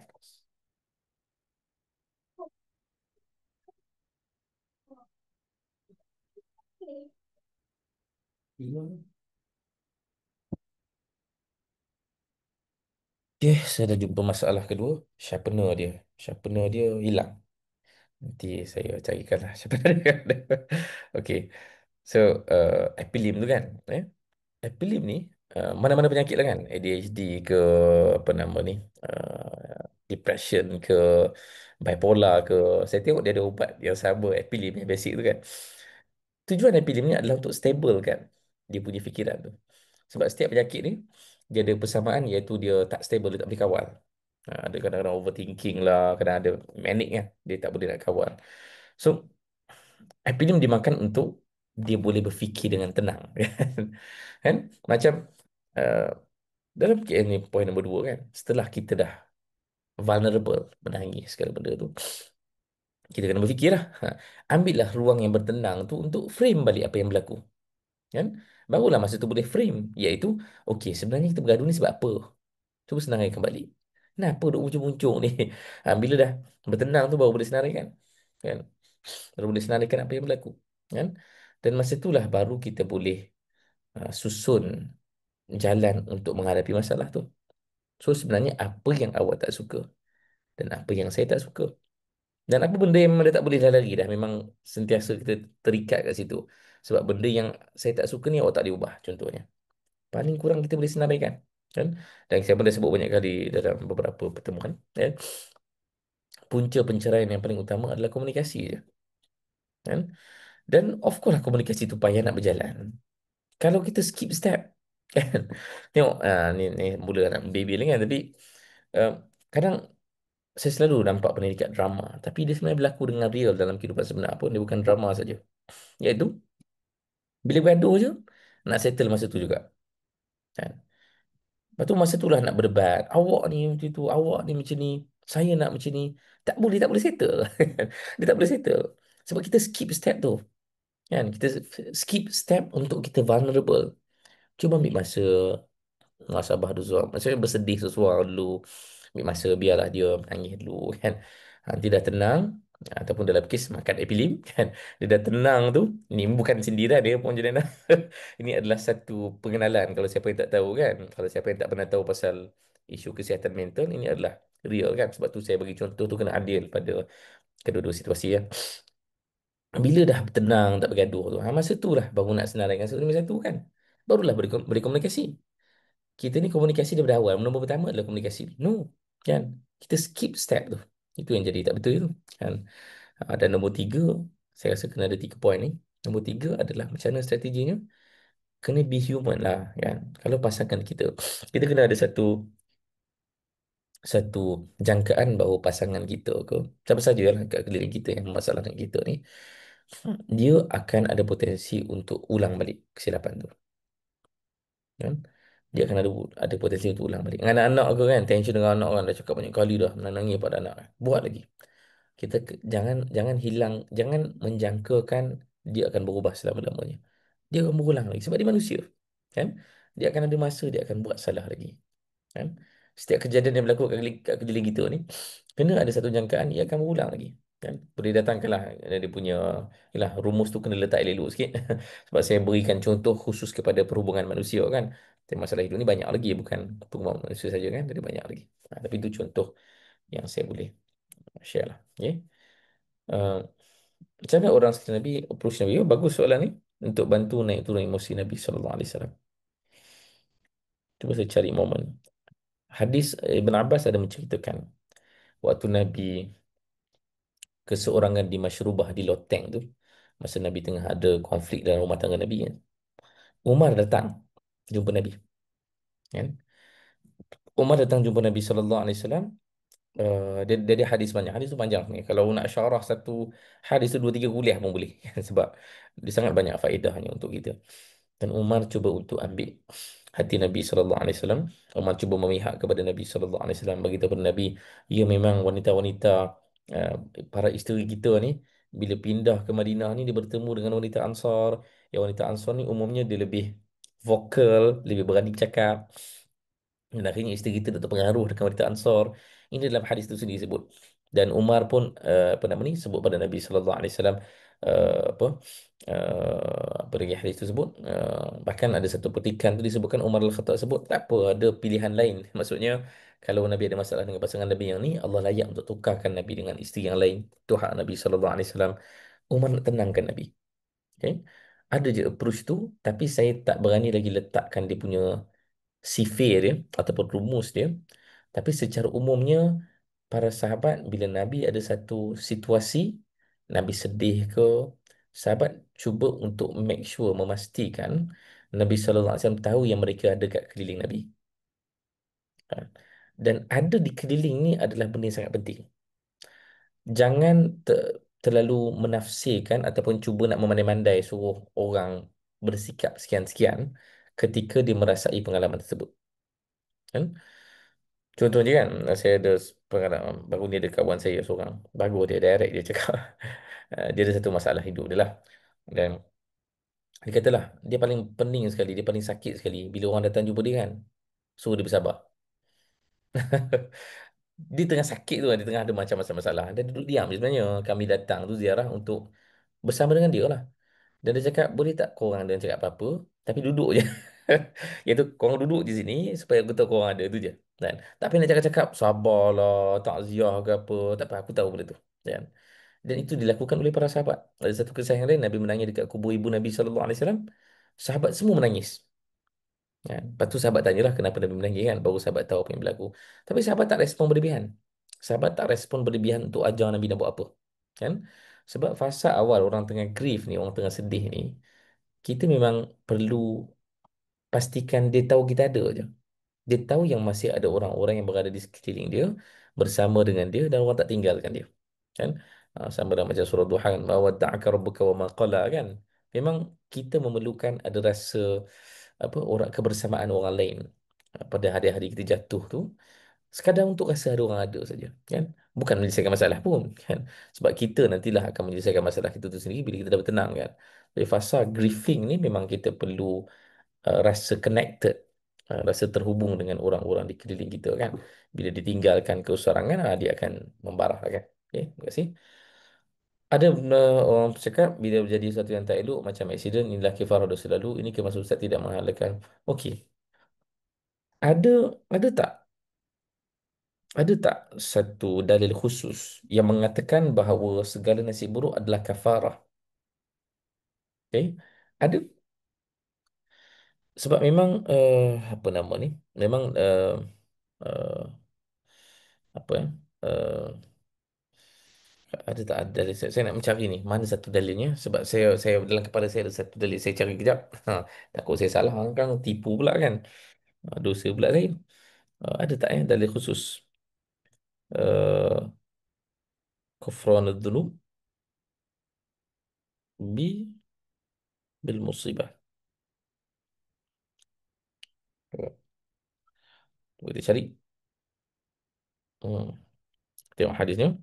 Ma yusibul muslim bin nasabin wala wasabin wala hammin wala hazanin wala adha wala ghammin hatta syaukata yushakuha illa kafar Allahu biha min khatayah. Ya betul. Betul lah sangkaan saya. Iaitu memang ada hadis khusus bagi tahu kalau berlaku musibah Allah mengampunkan dosa. Tapi kita kena faham, ya, konsepnya uh, bukan bila berlaku musibah pada orang menunjukkan dia berdosa. Faham tak benda tu? Kan? Beza Hadis tu bagi tahu Allah, disebabkan Allah berikan musibah pada dia, dia datang dalam package Allah ampunkan dosa dia juga. Kan? Sebagian ulama mensyarahkan dalam ada satu kurungan kena sabar lah, kan? Kena bersabar dan Allah ampunkan dosa. Okay? Tapi bukan hadis tadi memaksudkan orang tu diberikan masalah musibah ni sebab dia berdosa. Clear tak benda tu? Boleh faham? Saya takut ni kalau salah faham. Okay. Yang dimaksudkan adalah diberi musibah dan kerana Allah beri musibah, Allah ampunkan juga dosa dia. Bukan musibah tu datang kerana dia berdosa. Bukan musibah itu berlaku kerana dia berdosa dan kerana nak diberikan dosa kepada dia. Tak So dia bezakan konsep tu. Memang ada hadisnya menunjukkan apa yang Farah sebut ni benda yang betul lah. So dia dua benda yang beza.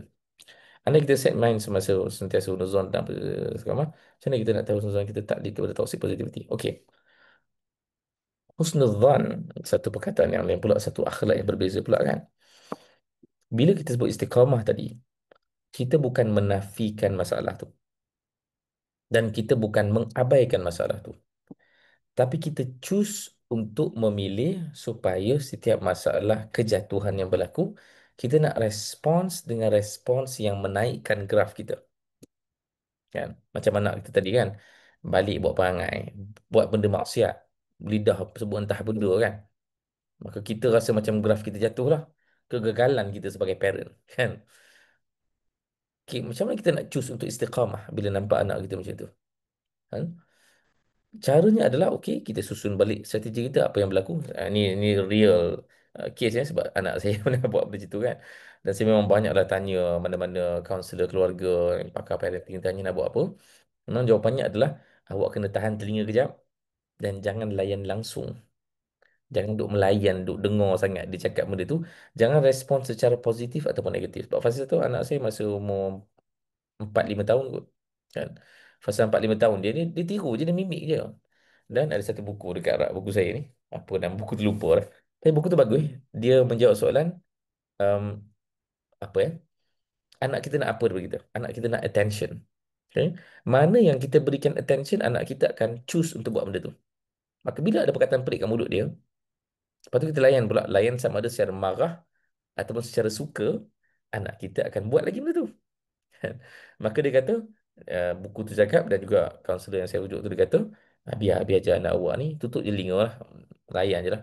Dan kalau ada orang lain dengar, pandai-pandai lah kan, jumpa orang tu slotok ke apa kan. Orang lain pun tak boleh over sangat reaction kepada dia. Kan? Maka fasa tu saya memang kurung anak saya, kurung main dengan adik kat rumah je, main dengan saya, apa, kalau mencarut benda pelik-pelik ke apa, tak adalah nak kena fahamkan orang lain kan. So itu maksud istiqamah. Kita bukan husnuzan. Tapi yang berlaku adalah kita ambil ruang yang bertenang untuk kita merancang macam mana kita nak memberikan respons yang baik kepada masalah ni. Okay. Husnuzan ini nak faham juga dalam konteks yang Puan Rahmah sebut ini. Okay. Um, kita bukan husnuzan pada semua situasi. Maksudnya yang berlaku adalah kita nak kena uh, capture masalah tu dengan realiti yang masalah tu bawa. Husnuzan ni kalau nak terjemahkan kepada dapat nasib buruk, rasa macam okey tak apalah. Ini husnuzan ni husnuzan billah lah kan. Sangka baik pada Allah Ta'ala kan. Itulah maksud dia kan. Bila berlaku satu nasib buruk, kita pilih untuk sentiasa fikir, oh tak apa ini ada hikmahnya. Macam tu ke? Contohnya kan. Bila berlaku satu kejadian, ini ada hikmahnya. Berlaku satu kejadian, ini hikmahnya. Dia tak boleh jadi benda pertama. Dia tak boleh jadi benda pertama bila sebut husnuzan. Dia akan jadi mungkin kalau ikut giliran dia, dia kena giliran yang kedua atau tiga lah kot. Kan? Sebab bila kita berlaku satu kejadian buruk depan mata kita, dia akan jadi toxic positivity kalau awal-awal lagi kita nak husnuzon dulu. Kan? Sebab dia tak adil kepada emosi kita. Kita kena bersedia untuk marah sikit dengan kejadian tu. Anak saya bila buat perkataan mencarut tu, memang marah lah sebagai ayah tu kan. Emosi saya marah. Siapa yang duk ajar dia ni kan? Kenapa budak ni sebut benda tu? Kan? Marah. Dia tak boleh husnuzon dulu. Anak mencarut kat rumah kan. Apa insya-Allah ni ada hikmahnya anak kita mencarut. Contoh dia. Dia tak boleh tu dulu. Tu dah jadi toxic positivity lah. Maka urutan dia mungkin kedua dan ketiga. Kalau saya lebih suka letak yang ketiga. Iaitu kita bertenang dulu dan kita merancang apa nak buat dan husnudzan billah, ini adalah ujian Allah Taala buat kita supaya kita susun jalan-jalan ni lah dan kita harap ada pahala bagi setiap perancangan kita. Clear benda tu? Okay. Supaya husnudzan tu diletak pada giliran yang betul. Dia takkan jadi yang pertama. Okay. Uh, Silent treatment. Silent treatment sihat ke tak? No. Saya secara peribadi, setelah saya faham apa itu silent treatment, dia ada macam-macam perkataan kalau nak Google kan. Stonewalling, kalau saya pernah Google, stonewalling, silent treatment, dia benda yang lebih kurang sama lah. Dan para ulama relationship. Para ilmuwan dan pakar-pakar bab relationship ni boleh search apa nama? Lupa dah saya. Gottman Institute, kan. The Gottman Institute adalah antara rujukan saya. Saya suka membaca artikel dia yang mendidik tentang cinta, tentang relationship. Dalam buku tu, dalam artikel mereka, dalam mereka punya kelas dan course, mereka kata silent treatment adalah sesuatu yang abusive. Okay? Untuk kita tak bercakap dengan pasangan, duk biar saja dia. Kita kena faham benda tu menyakitkan. Kan? Siapa yang pernah melaluinya akan faham betapa sakitnya benda tu. Walaupun tidak ada tumbuk banding pinggan, apa sajalah, tak ada kan. Benda tu tak berlaku. Tapi untuk kita tak bercakap dengan pasangan, tak pandang wajah dia, tak respons kepada dia dalam tempoh yang panjang, dia adalah satu penderaan kepada pasangan kita. Both side lah kan, sama ada suami atau isteri. Okay? Kita tak namakan tempoh bertenang tu sebagai silent treatment. Tempoh bertenang tu namakan sajalah tempoh bertenang kan. Buffer time ke apa kan. Bila bila berlaku masalah tu kita ambil masa kan. Bagi masa untuk rationalize balik, menangis sekejap. Silent treatment ni adalah satu perancangan atau satu rancangan daripada isteri ataupun suami untuk membuat pasangannya terseksa bila dia tak bercakap dengan pasangan dia. Itu silent treatment. Okay. Tapi kalau kita perlukan masa dan kita memberi masa kepada pasangan kita, itu bukan silent treatment. Nama pun salah kan, silent treatment. Dia tak sepatutnya silent treatment lah. Tapi dia silent abuse ke apa, tak tahu lah kan. Sebab dia bukan treatment, dia bukan benda yang menyihatkan pun. Sebab tu saya tak suka letak perkataan silent treatment ni kepada Nabi SAW. Terutama dalam kes sebulan tu kan. Itu bukan silent treatment. Kan? Sebab yang berlaku adalah sebaliknya pun, Nabi hanya tak tidur malam je. Pagi tu Nabi tetap pergi jumpa isteri Nabi. Nabi tetap uruskanlah ke apa yang Nabi perlukan. Dan Nabi balik malam tu Nabi tak tidur dengan isteri Nabi. Itu yang berlaku. Dia bukan silent treatment. Oh, dah sebut khabar tu. Risau saya ni banyak banyak soalan.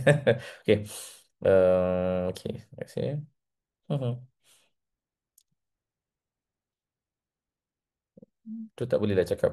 Itulah tak suruh suruh apa tadi. Itu yang Allah balas cash. Yes. Kesian kan kita punya apa nama ni, kita ada beberapa lah, bukan berapa, macam banyak juga lah kan, budaya berseluruh kita ni yang sebenarnya sangat salah lah kan. Kerana berlaku bencana dekat mana-mana lah, kat Aceh ke, dekat Indonesia ke, kat Penang ke kan. Lepas tu kita cakap, ni sebab ada lah ni malam tadi orang duk kat pub ni, duk berjudi ke apa kan. Dia tak adil untuk sebut benda tu. Kan? Sebab Allah Ta'ala memberikan ujian tu kepada semua. Kan?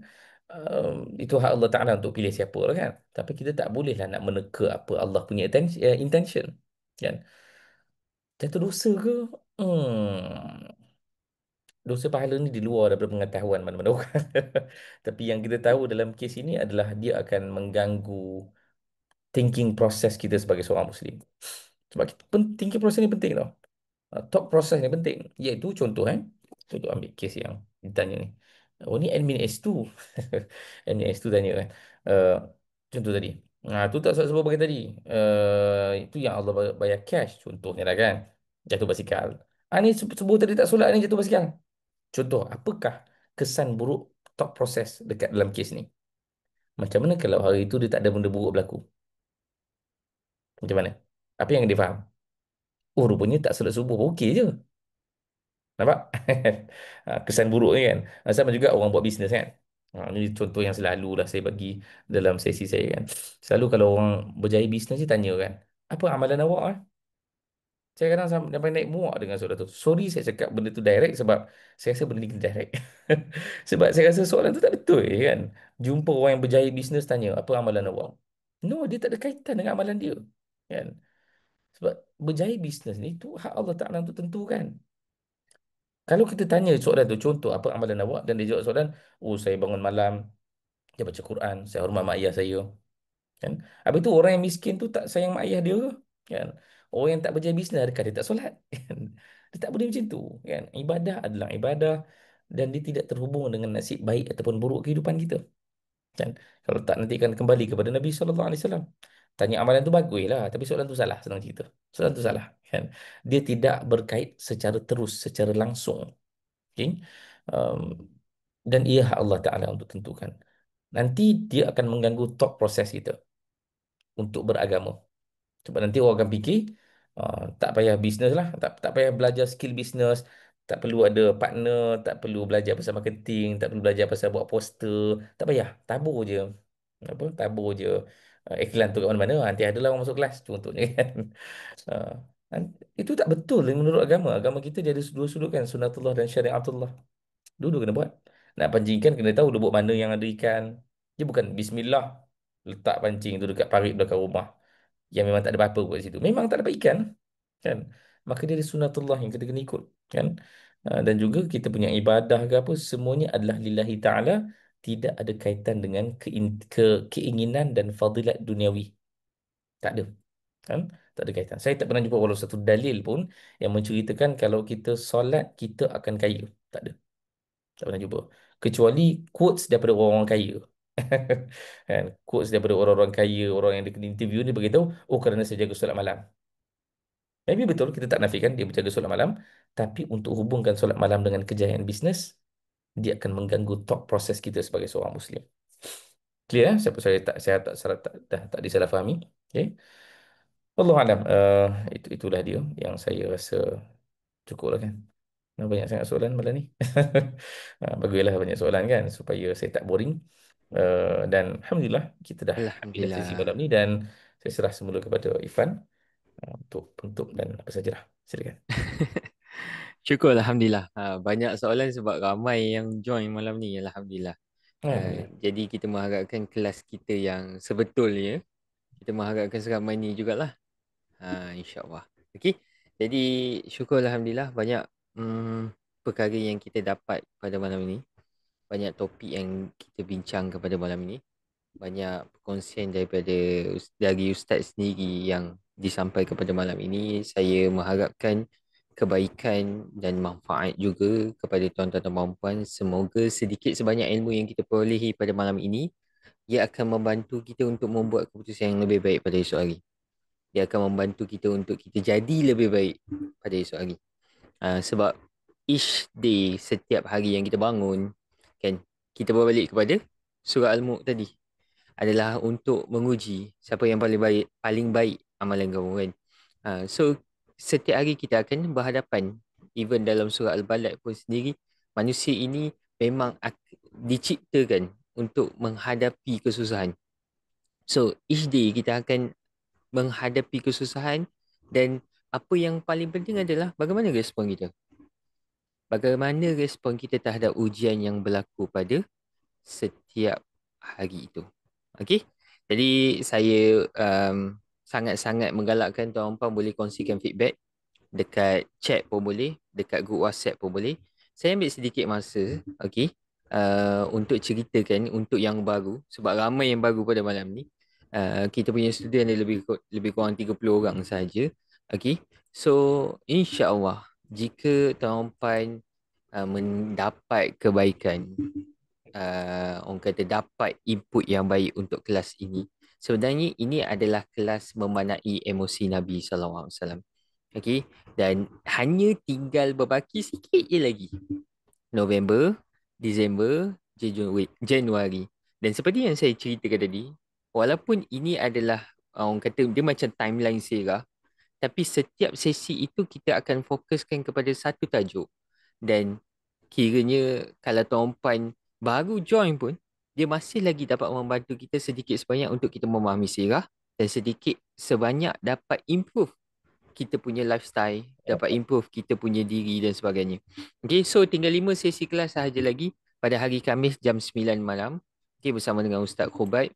Dan inilah dia yang kita akan pelajari ke hadapan. Dan seke S2, siapa yang join kelas pun, inilah tajuk-tajuk yang kita akan orang kata habiskan menuju. Dia bukan sekadar menuju akhirat tajuk last tu kan. Dia menuju kepada Ramadan. Tinggal hikmah, empati, ambil peduli, derita yang tidak habis. Macam tadi Ustaz ceritakan naik turun tu sampailah Nabi SAW wafat dan akhir yang menuju akhirat. Inilah tajuk-tajuk yang kita akan pelajari. Inilah tarikh-tarikhnya yang kita akan lalui lah untuk selepas ini. Jadi, sesiapa yang nak sertai kelas ini, yang tadi yang nak join, insya-Allah saya akan berikan detail dia, link pendaftaran tu saya akan berikan di dalam grup sebentar lagi. Dan inilah dia, 5 sesi kelas secara live, 5 rakaman, 5 nota, dan khas untuk yang baru join, yang join webinar pada webinar pula selalu random webinar kelas pada malam ni, tuan-puan automatik akan dapat rakaman-rakaman yang sebelum ni. Dia semangat ataupun tidak aja. Rakaman tu kami akan berikan. Ada 7. Trauma, diubati, takut, syukur, derita, sembuh dengan yang pada malam ini. Automatik kita akan berikan sekali. Okey? Nanti saya akan berikan detail dalam grup. Kenapa saya tak berikan dalam ni? Sebab nanti kadang-kadang se-KS tu ni dia pergi daftar lagi sekali. Kadang-kadang pelajar yang sedia ada, dia pergi daftar lagi sekali. Dia ingat benda yang baru. So, saya tak berikan dalam ni. Saya akan berikan di dalam grup sebentar saja lagi. InsyaAllah. Okey? Jadi, terima kasih kepada semua. Terima kasih untuk soalan-soalan yang... Sebenarnya soalan tu lagi... Dia, apa orang kata, lagi dekat. Sebab itulah persoalan kita. Dan setiap hari kita ada persoalan. Cuma kita tak tahu dekat mana kita nak tanya. Kita tak tahu kat mana kita nak mencari jawapan tu.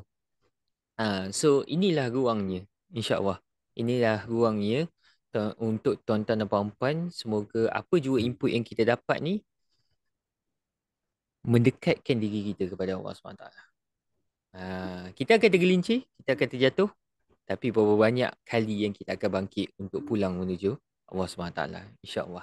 Terima kasih dan terima kasih. Terima kasih juga Ustaz Hubaid. Dah lama kita tak sesi one to one. Okey, jom kita tangkap gambar sikit kalau siapa-siapa yang ada kelapangan untuk onkan kamera. Okey.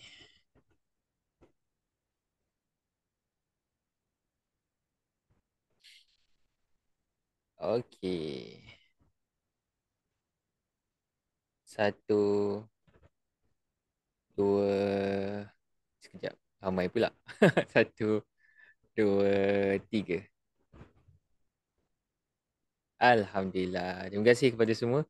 InsyaAllah ada rezeki kita berjumpa lagi untuk sesi-sesi yang seterusnya. Kita sudahi dengan tasbih kafarah dan surat subhanakallah.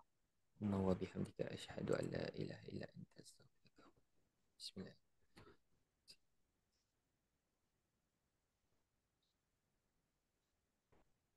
Amin amin ya rabbal alamin. Terima kasih semua. Assalamualaikum dan selamat malam. Terima kasih. Sudah.